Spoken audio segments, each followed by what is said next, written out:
And let's talk about The Hobbit. It's the desolation of Smaug, the second instalment in Sir Peter Jackson's epic trilogy, and it hits the cinemas today.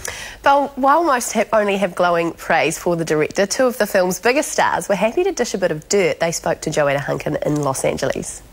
And it's almost, if you wanted to, too, as you put that knife there, you could look for the next target. Okay. So you and then you're straight into, you know, or whatever the hands are. Give me a scoop on Sir Peter Jackson. What does no one else know about him that you know? He, I think, wore the same white shirt for maybe 6 weeks because it had the same tea stain on it.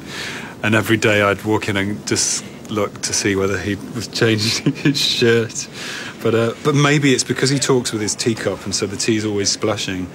So he may just splash himself every day in exactly the same place. I would believe it because he always wears the same pair of shoes as well. We actually did a montage last year of every interview. You were lucky to see him wearing shoes because most of the time he doesn't. But I put it down to the fact that he actually only gets about 2 hours sleep a night. So he probably puts his head down in the same clothes, wakes up and goes straight to work. You know, it's no reflection on his personal hygiene. It's actually a reflection on his work ethic. So I'm going to go.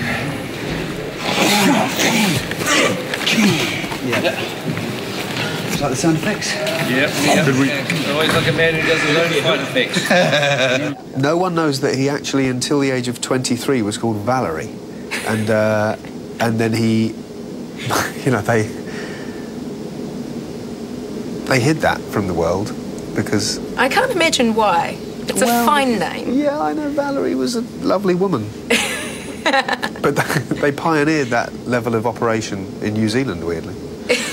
And he was a very svelte, slender blonde until 28. I would like to see pictures. But he wasn't being taken seriously as a director. That was the problem, through sexism and shit.